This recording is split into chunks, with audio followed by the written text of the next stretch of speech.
Welcome और welcome back to my YouTube channel a young homoeopath. Hope you all are doing well.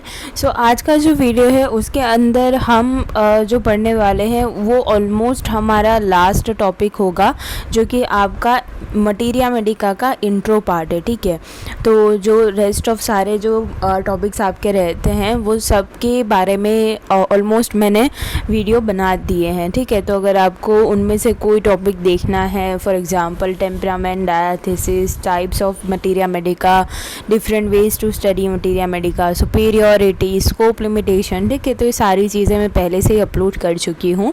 और जैसे मैंने आपको बोला कि ये हमारा लास्ट वीडियो होगा for the intro part of materia Medica. ठीक है, तो आज हम देखने वाले हैं हमारी बायोकेमिक सिस्टम ऑफ मेडिसिन, या फिर तो 12 टिश्यू रेमेडीज़, ठीक है, या फिर तो the 12 biochemic cell salt remedies. ठीक है, तो ये जो चीज़ है ना वो आपको पूछी जाती है फुल क्वेश्चन के अंदर, बहुत बार ये चीज़ पूछी जाती है 15 मार्क्स के लिए या फिर तो 10 मार्क्स के लिए आपको ये चीज़ पूछी जाती है। ठीक है, तो इसके अंदर क्या क्या चीज़ें लिखनी रहती हैं वो मैंने यहाँ पर लिस्ट बनाकर रखी हुई है। ठीक है, तो ये आपका प्रीव्यू है, मतलब कि इसके अंदर आपने क्या क्या हेडिंग लगाने हैं। ठीक है, तो पहली चीज़ है हम फाउंडर के बारे में लिखेंगे कि ये जो 12 टिश्यू रेमेडीज़ हैं उसके फाउंडर कौन है। ठीक है, ऑफकोर्स इसके फाउंडर डॉक्टर हेनेमैन तो है नहीं, तो कौन है इसका फाउंडर, ठीक है, वो चीज़ आती है।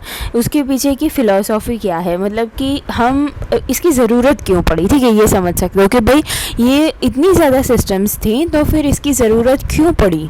दूसरी चीज़ है प्रिंसिपल इसका क्या है, the system of biochemic medicine, इसका खुद का प्रिंसिपल क्या है। जैसे कि हम अगर होम्योपैथी की बात करें तो होम्योपैथी में हमारे पास 7 कार्डिनल प्रिंसिपल्स हैं। ठीक है, तो उसी तरीके से इसके क्या प्रिंसिपल्स है, ये वाली जो एक सिस्टम ऑफ मेडिसिन है उसके क्या प्रिंसिपल्स हैं वो हम देखेंगे। उसके आगे हैं 12 टिश्यू सॉल्ट, या फिर the category and the functions. ठीक है, तो इसके अंदर जैसे हमने यहाँ पर भी लिखा है ना कि 12 बायोकेमिक मेडिसिन है यहाँ पर, तो टोटल ये जो बायोकेमिक सिस्टम है ना पूरा, उसके अंदर सिर्फ 12 मेडिसिन हैं। ठीक है, तो उनकी कैटेगरी क्या है और उनके फंक्शंस क्या है उसके बारे में भी हम देखेंगे।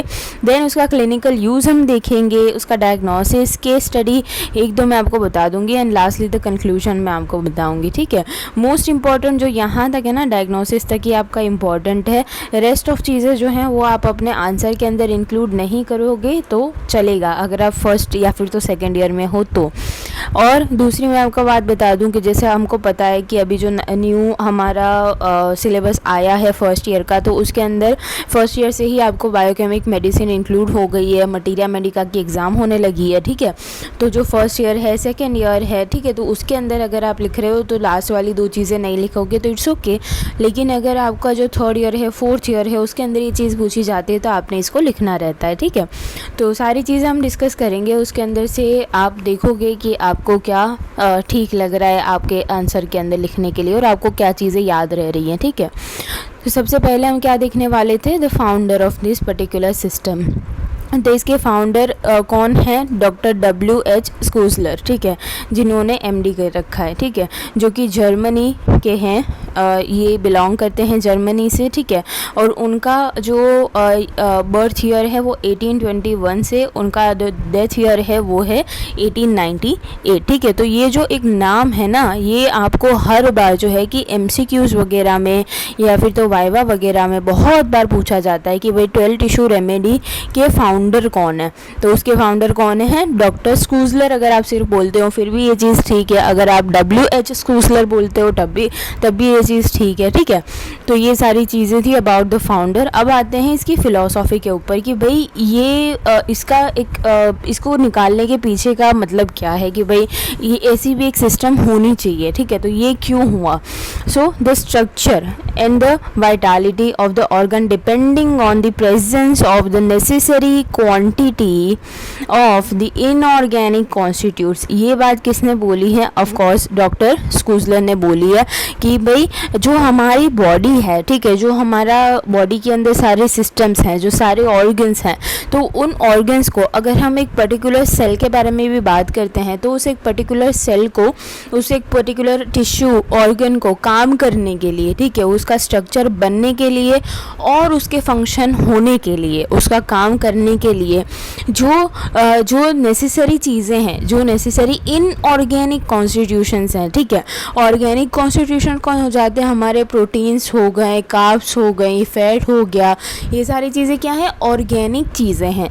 लेकिन जो इनऑर्गेनिक कॉन्स्टिट्यूशन, इनऑर्गेनिक चीज़ें हैं जो कि हमको कुछ क्वांटिटी में चाहिए रहती है, हमारी बॉडी के हर एक सेल को कुछ क्वांटिटी में चाहिए रहती है, ठीक है। तो उसके बेस के ऊपर ये पूरा सिस्टम बना हुआ है, ठीक है। तो यहाँ पर आप देखोगे कि 12 टिश्यू, या फिर तो हम क्या बोलते हैं, 12 टिश्यू बोलते हैं इस सिस्टम ऑफ मेडिसिन को, या फिर तो 12 सॉल्ट बोलते हैं, ठीक है। तो जो डॉक्टर स्कूजलर है ना, उन्होंने ये बोला कि ये जो 12 चीज़ें मैं बता रहा हूँ ना, ये जो 12 मेडिसिन में बता रहा हूँ ना, वो हमारी बॉडी के हर एक टिश्यू के लिए बहुत ज़्यादा इम्पॉर्टेंट है। और उन्होंने इन 12 की 12 मेडिसिन को, 12 की 12 जो इनऑर्गेनिक कॉन्स्टिट्यूट हैं उनको सॉल्ट बोला है, जो कि सॉल्ट हमारी बॉडी के फंक्शन के लिए और हमारी बॉडी के स्ट्रक्चर के लिए बहुत ज़्यादा इम्पॉर्टेंट है, ठीक है। उसके आगे है प्रोफेसर मोलेस्कस ऑफ रोम, ठीक है। रोम के जो मोलेस्को के प्रोफेसर हैं, उन्होंने अपना एक वर्क दिया है वाइटल सर्कुलेशन के लिए। तो उसके अंदर भी उन्होंने ये बताया है कि जो ये कुछ इनऑर्गेनिक कॉन्स्टिट्यूट है ना, वो हमारी बॉडी के लिए बहुत इम्पॉर्टेंट है, लेकिन वो हमको कुछ मात्रा में चाहिए। ऐसा नहीं कि हमको रेगुलरली उन चीज़ों को लेना है। लाइकवाइज कि हमको थोड़ी कम मात्रा में भी अगर वो चीज़ें मिल रही हैं तो हमारा बॉडी उसके लिए उसको कंपनसेट कर पा रहा है, ठीक है। लेकिन हमको ये चीज़ें चाहिए हैं, ठीक है। और अगर इसका लैक हो जाता है, अगर इसकी डेफिशिएंसी हो जाती है, तो उसकी वजह से हमारी बॉडी कुछ रिएक्शन देती है। तो उस रिएक्शन को हम क्या बोलते हैं? साइन एंड सिम्टम्स, ठीक है। तो अगर हम इस चीज़ को होम्योपैथिकली देखेंगे तो सपोज़ कि अगर हमको कैल्शियम चाहिए, ठीक है, तो ये जो कैल्शियम है उसकी डेफिशिएंसी हो गई। अब अगर उसकी डेफिशिएंसी हो गई तो कुछ group of sign and symptoms आ जाएंगे हमारे पास। अगर वही सेम साइन एंड सिम्टम्स हमें हमारी यही कोई सॉल्ट वाली 12 टिश्यू रेमेडीज़ में मिल रहे हैं, बिकॉज कि ऑफकोर्स हम किस चीज़ के ऊपर काम कर रहे हैं कि ये सारी चीज़ें हमारी बॉडी के लिए इम्पॉर्टेंट हैं, तो हम उसी को देंगे। उसी सॉल्ट को अगर हमने इस पेशेंट को दिया तो उसकी डेफिशिएंसी क्या हो जाएगी? उसकी डेफिशिएंसी ठीक हो जाएगी, राइट। उसको बाहर से हमने इन शॉर्ट एक छोटा सा पुश दिया है उसकी बॉडी को कि भाई ये इसकी डेफिशिएंसी है तो हम इस चीज़ को दे रहे हैं, ठीक है। तो ये एक फंडा था इस सिस्टम ऑफ मेडिसिन को बनाने के पीछे, ठीक है। उसके आगे फिलॉसफी ऑफ हेल्थ क्या है according to doctor Schuessler? So health is the state of the body when all the various tissues are in the normal condition, right, all in the harmony. ये चीज़ हम होम्योपैथी में भी बोलते हैं कि सारी चीज़ें, सारे फंक्शंस जो है नॉर्मल है, हार्मनी में है, तो उसको हम हेल्थ बोलते हैं। And they are keep it in the state when they receive the requisite quantity of needful cell salt, ठीक है। तो अब आगे डॉक्टर स्कूजलर ने क्या ऐड किया कि भाई ये तो हेल्थ की डेफिनेशन हो गई कि भाई इसको हम हेल्थ का स्टेट बोलेंगे, लेकिन ये हेल्थ का स्टेट हमको कब अचीव होता है, हम कब बोल सकते हैं कि भाई ये पेशेंट, ये एक पर्सन जो है वो हेल्दी है? कि जब हमारी बॉडी जो ये हमारी इम्पॉर्टेंट सेल सॉल्ट हैं, ठीक है, उसको रिसीव करती है, उसको लेती है, ठीक है, तब हमारा पूरा बॉडी हार्मनी में रहता है, तब हमारा पूरा बॉडी नॉर्मल कंडीशन में रहता है और तब हम हेल्दी हो जाते हैं, ठीक है। उसी के अपोजिट में डिजीज़ के बारे में उन्होंने क्या बोला है? Disease is an altered state of the cell the produce by some irregularities in the supply of the cell one of the inorganic salt. मतलब उन्होंने क्या बोला कि डिजीज़ अब क्यों होती है? तो डिजीज़ उनके अकॉर्डिंग ये होती है कि जब ये कोई सेल सॉल्ट, ठीक है, ये जो 12 उन्होंने सेल सॉल्ट बताई हैं, उनके अंदर से किसी एक का भी डेफिशिएंसी हो जाता है, कोई एक भी लेक अमाउंट में मिलता है, कम अमाउंट में मिलता है, ठीक है, तो उसकी वजह से जो सेल का फंक्शन है उसके अंदर क्या आ जाती है? इनरेगुलरिटी आ जाती है। तो उसको उन्होंने क्या बोला? डिजीज़ बोला, ठीक है। तो अब यहाँ पर आपको क्लियर हुआ कि डॉक्टर स्कूजलर ने क्या बोला है हेल्थ के बारे में और डिजीज़ के बारे में, ठीक है। तो ये चीज़ भी आपने लिखनी है। उसके आगे चलेंगे ओवरव्यू हमारे बायोकेमिस्ट्री का, ठीक है, बायोकेमिस्ट्री का। तो बायोकेमिस्ट्री का मतलब क्या होता है? Chemistry of life. Biochemistry means the body in health. Biochemistry has a system of the medicine, and biochemistry would seek and ascertain what is lacking and supply it in the form needed. ठीक है, मतलब कि biochemistry क्या चीज़ को देखती है कि वो देखती है कि किस चीज़ का कौन सी चीज़ कम है ह्यूमन बॉडी के अंदर, और उसको वो क्या करती है, सप्लाई करती है, राइट। जो एक प्रॉपर अमाउंट के अंदर वो उस चीज़ को सप्लाई करती है। So two kind of the substances are needed in the process of the tissue building. अब यहाँ पर आगे बात की गई है कि दो टाइप की जो चीज़ें, दो टाइप के सब्सटेंसेस जो हैं वो हमारे टिश्यू को बनने के लिए इम्पॉर्टेंट होते हैं, and they both are found in the blood, right. वो दोनों जो चीज़ें हैं वो हमारे ब्लड में प्रेजेंट होती हैं। वो क्या है, organic substances and inorganic substances. ठीक है, तो हम ये नहीं बोल सकते कि भाई जो इनऑर्गेनिक, अभी अगर हम बायोकेमिक मेडिसिन के बारे में देख रहे हैं तो भाई इनऑर्गेनिक सब्सटेंसेस ही सिर्फ इम्पॉर्टेंट है हमारी बॉडी के लिए, नहीं, ऑर्गेनिक सब्सटेंसेस भी इम्पॉर्टेंट है। ऑर्गेनिक मैंने आपको बता दिया क्या क्या होते हैं, प्रोटीन होता है, फैट होता है, कार्ब्स होते हैं। ठीक है, तो ये क्या हो गए, the all are the organic constitute या फिर तो ऑर्गेनिक सब्सटेंसेस। जबकि जो इनऑर्गेनिक वन है वो क्या है, हमारे 12 सॉल्ट, या फिर तो आप ऐसे समझ सकते हो कैल्शियम, आयरन, फॉस्फोरस, मैग्नीशियम। ठीक है, ये सारी चीज़ों को हमने बोला है इनऑर्गेनिक सब्सटेंसेस। ठीक है, so organic are the fat, sugar, albuminous substances. ठीक है, एल्ब्यूमिनियस सब्सटेंस क्या होता है, प्रोटीन होता है। शुगर क्या होती है, उसको हमने फैंसी वर्ड दे दिया, कार्ब्स। ठीक है, और फैट्स। और इनऑर्गेनिक सब्सटेंसेस क्या होते हैं, water and the salt, and namely the potash, the lime, silica, iron, magnesium and sodium. ठीक है, अब आपको क्लियर हुआ कि क्या होता है ऑर्गेनिक, क्या होता है इनऑर्गेनिक। ठीक है, उसके आगे चलेंगे कि जो एक अल्टर बिंड थे उन्होंने क्या बोला है, वो थे एक फ्रेंच साइंटिस्ट। उन्होंने एक वर्क किया है which is the psychic life of the micro organism. ठीक है, तो उसके अंदर उनको क्या मिला, and he says the micro organism do not nourish them self, the choice is sometimes the quite defined.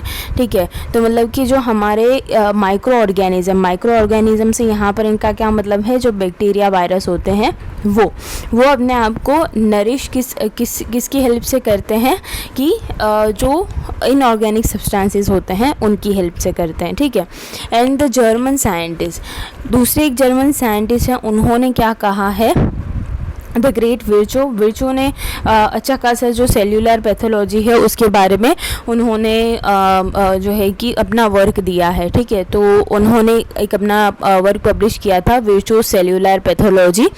He demonstrated that the cell which build in the human forms also select there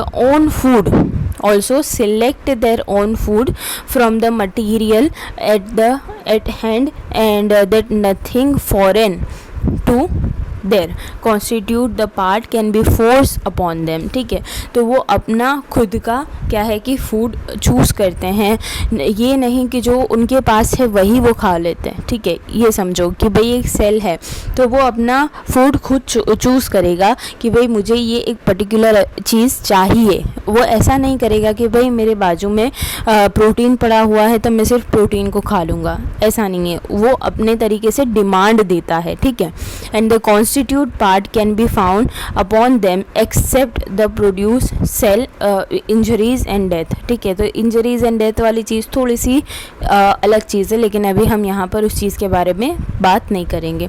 Through these notable scientists recorded and aided in advancement of the cellular activities, they did not lay down the law of cure।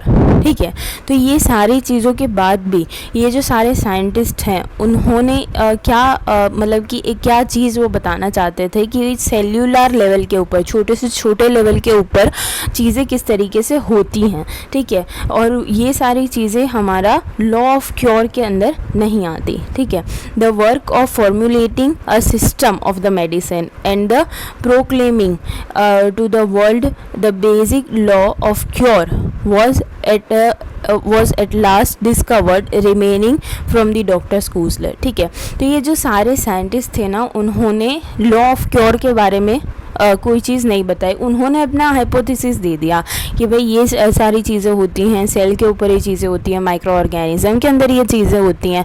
लेकिन doctor स्कूजलर जो थे उन्होंने इस चीज़ को discover किया था कि भाई ये जो सारी बातें हैं उसको कहीं ना कहीं हम एक पूरा सिस्टम ऑफ मेडिसिन बना सकते हैं, इस चीज़ की ज़रूरत है in the system of medicine, ठीक है। तो उसके ऊपर से उन्होंने ये 12 टिश्यू रेमेडीज़ बनाई है। And it must be noted that very essence of the system of the medicine using biochemical cell salt make it compatible with other form of the medical disciplines whatever they may be, ठीक है। तो इन्होंने ये जो पूरा medical science इन्होंने जो बनाया है 12 टिश्यू रेमेडीज़ का या फिर तो बायोकेमिक सेल सॉल्ट का, तो वो जो चीज़ है वो हमारा जो एक लॉ ऑफ क्योर है, जो हमारा मेडिसिन सिस्टम है उसके अंदर बहुत अच्छे से बैठता है, ठीक है। And the principles of the biochemic cell salt हम देखेंगे तो इसके प्रिंसिपल्स क्या हैं। The body is made up of cells, right, and the different kind of these cells build up at the different tissues and the organ of the body, right। हमने जो है कि हम जब बायो पढ़ते थे, जब हमने एनेट पढ़ा, हमने फिजियो पढ़ा, तब भी हमने ये चीज़ देखी कि हर एक जो हमारा सेल है वो एक जैसा नहीं है।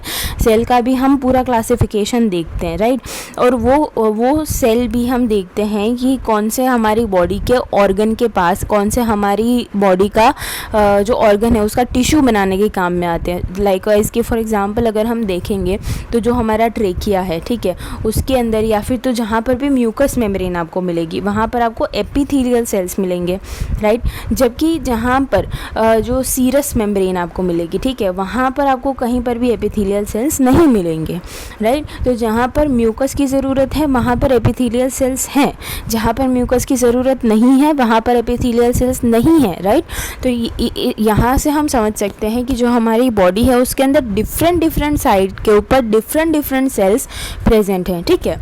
And the difference of this cell are largely determined by the kind of inorganic salt which enter into their composition। अब अगर यहाँ पर हम एक ब्रॉडर एग्जांपल लें तो फॉर एग्जांपल कि जो हमारे बोन होते हैं, ठीक है, और एक तुम देख लो कि हमारी जो मसल्स हैं, ठीक है, तो बोन के जस्ट ऊपर ही मसल्स होती हैं, बट स्टिल जो बोन के टिश्यूज़ हैं, जो बोन के सेल्स हैं वो डिफ़र करते हैं, राइट। वो पूरे अलग है किससे, मसल के जो टिश्यूज़ हैं उससे, मसल के जो सेल्स हैं उससे। उसका तुम शेप देख लो, उसका फंक्शन देख लो, उनके अंदर की ऑर्गेनेल्स तुम देख लो, ठीक है, सारी चीज़ें डिफ़र कर जाती हैं। तो ये डिफरेंस हमको क्यों आया, बिकॉज कि जो बोन है उसका फंक्शन जो है, उसका जो स्ट्रक्चर है वो कैसा है, हार्ड है। बोन को क्या करना है, बोन को सारी चीज़ों को एकदम से जकड़ के रखना है, उसको हमारी बॉडी को स्टेबिलिटी देनी है, जबकि मसल का ये काम नहीं है। मसल का काम क्या है, स्टेबिलिटी तो बोन ने दे दी, लेकिन फ्लेक्सिबिलिटी देनी है मसल को, राइट। ऐसा तो नहीं है ना कि हम बस बैठे हैं तो हमको बैठे ही रहना है, हमको जब बैठकर उठना है तो हमको किसकी ज़रूरत पड़ेगी, मसल की ज़रूरत पड़ेगी, क्योंकि ये हमारी बॉडी को क्या देता है, एक फ्लेक्सिबिलिटी देता है, राइट। तो उसके लिए हमारे जो सेल्स हैं वहाँ पर डिफ़र कर जाते हैं। तो ये डिफरेंस भी क्यों आया, because of their inorganic salt, right. उसके आगे चलेंगे। If you burn the body और any tissue of it we obtain the ash, right. जैसे कि हम बहुत सारे रिलीजियस में देखते हैं कि वो बॉडी को जला देते हैं, राइट। तो उसके लास्ट में हमको क्या मिलता है, ऐश मिलता है। And these are the inorganic constituents of the body, right. अगर हम उस वक्त देखेंगे तो वो जो हमारे हाथ में ऐश आया है वो कोई ऑर्गेनिक सब्सटेंस नहीं है, वो कोई प्रोटीन, वो कोई फैट, कोई कार्ब नहीं है, कोई शुगर नहीं है, राइट। क्योंकि फैट, कार्ब, शुगर ये सारी चीज़ें क्या है, ये जल सकती हैं, लेकिन कौन सी चीज़ नहीं जल सकती, जो कि इनऑर्गेनिक होती हैं। इनऑर्गेनिक क्या होता है, आयरन, मैग्नीशियम, लाइम, राइट। ये सारी चीज़ें जलती नहीं है, ये सारी चीज़ें एज अ ऐश हमारे हाथ में आ जाती हैं। And they are the tissue builders and therefore both the structure and the vitality of the body depending upon the proper quantity and the distribution in every cell, ठीक है। तो अब ये जो सारे हमारे टिश्यूज़ हैं, ये जो सारे हमारे इनऑर्गेनिक कॉन्स्टिट्यूट हैं, वो अच्छे से हमारी बॉडी के अंदर डिस्ट्रीब्यूट होने चाहिए, हर एक सेल को अच्छे से उनकी डिमांड के मुताबिक मिलने चाहिए, ठीक है। So what is biochemical remedy. अब आते हैं हम इसकी जो मेन सिस्टम मेडिकल की सिस्टम है उसके ऊपर। सो इनऑर्गेनिक सेल सॉल्ट जो कि 12 हैं, ठीक है, and prepare by trituration, right. Trituration आप सबको पता होगा होपफुली, जो हम फार्मेसी में पढ़ते थे कि जो हम हमारे सॉलिड सब्सटेंसेस हैं उनका करते हैं, ठीक है। उसके आगे है rendered fine enough to be absorb by the delicated cell whenever needed। तो ये इतने ज़्यादा डेलिकेट होते हैं जो कि हमारा सेल इजीली उसको एब्जॉर्ब कर पाता है। And bind with the albumin to create the form, ठीक है। तो ये एल्ब्यूमिन एक प्रोटीन के साथ बाइंड करते हैं और डिफरेंट फॉर्म्स के अंदर ये बन जाते हैं।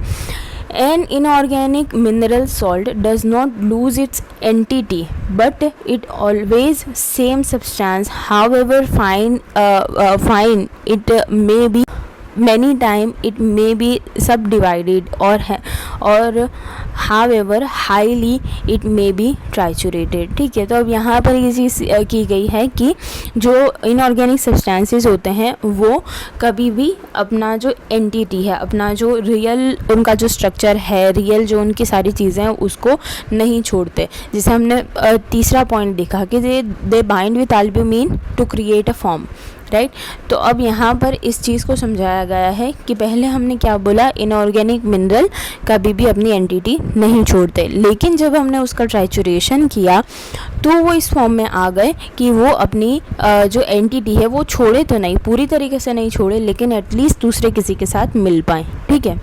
तो अब उसकी कैटेगरी क्या है, जो हमारी 12 टिश्यू रेमेडीज़ हैं उसकी कैटेगरीज़ क्या हैं। सो यहाँ पर आप मेनली 4 चीज़ें देख पा रहे हो। First is a phosphate, second one which is a sulphate, magnesium, fluoride और we can say the lime, and the chloride and pure silica, ठीक है। तो ये मेनली 4-5 जो चीज़ें हैं वो हो सकती हैं, राइट। उसके आगे चलेंगे जो मेन जिसके नाम है वो आपको एज अ शॉर्ट नोट भी कभी कभार पूछे जाते हैं, ठीक है।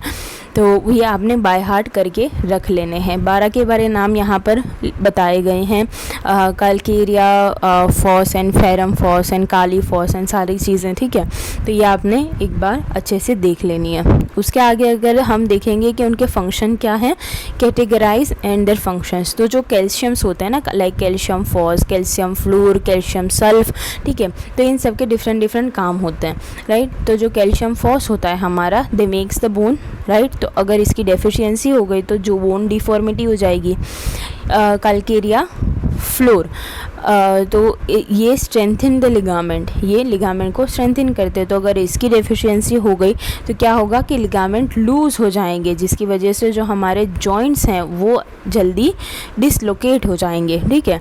एंड कैल्शियम सल्फ, तो इसका दे रिपेयर द सॉफ्ट टिश्यूज़, अगर ये नहीं होंगे तो जल्दी हीलिंग नहीं हो पाएगी, ठीक है, राइट। दूसरा है नेट्रम, तो नेट्रम म्यूर है हमारे पास, नेट्रम फॉस है और नेट्रम सल्फ है। तो जो नेट्रम म्यूर है वो क्या करती है, वाटर बैलेंस करती है। तो अगर इसकी डेफिशिएंसी हो गई तो हमारी बॉडी का जो वाइटल फ्लूइड है वो कम हो जाएगा, ठीक है। नाइट्रम फॉस जो है वो पीएच को बैलेंस करता है, तो अगर ये नहीं होगा तो एसिडोसिस या फिर तो अल्कलोसिस हो सकता है। नाइट्रम फॉस जो है अगर मतलब कि उसका काम क्या है, it removes the water molecule, ठीक है। तो अगर ये इसकी डेफिशिएंसी हो गई तो क्या होगा, इडिमा, बिकॉज कि ये क्या करता है, पानी को बॉडी से बाहर निकालता है। तो अगर ये नहीं हुआ तो हमारा H2O जो है वो ज़्यादा हो जाएगा, जिसकी वजह से इडिमा हो जाएगा, राइट। आगे पोटेशियम या फिर तो काली के बारे में बात करेंगे, ठीक है। पोटेशियम को बोलते हैं काली, तो काली फॉस, काली सल्फ और काली म्यूर। तो काली फॉस जो है which makes the nerve tissue, तो अगर कालीफॉस नहीं है, अगर उसकी डेफिशिएंसी है तो क्या होगा, स्टिमुलेशन ठीक से नहीं हो पाएगा डिफरेंट पार्ट्स का। काली सल्फ अगर उसका काम क्या है, ल्यूब्रिकेट द स्पाइनल कॉर्ड, अगर ये नहीं है तो क्या होगा कि जो स्पाइनल कॉर्ड का काम क्या होता है, स्टिमुलेशन दिमाग तक पहुंचाना, तो वो ठीक से नहीं जा पाएंगे, तो ठीक से मोटर फंक्शन नहीं हो पाएगा। ठीक है। काली म्यूर का क्या काम है, मेक द फाइब्रिन। ठीक है, तो अब फाइब्रिन कहाँ काम आता है, कोएगुलेशन के लिए काम आता है। अगर ये नहीं होगा, अगर इसकी काली म्यूर की डेफिशिएंसी हो गई तो क्या होगा, हमारा ब्लड जो है वो ज़्यादा फ्लूइड हो जाएगा। ठीक है। आगे बात करेंगे मैग्नीशियम के बारे में, तो इसका मोटर फंक्शन है, मैग्नीशियम फॉस है हमारे पास, विच रिपेयर द मसल टिश्यूज़।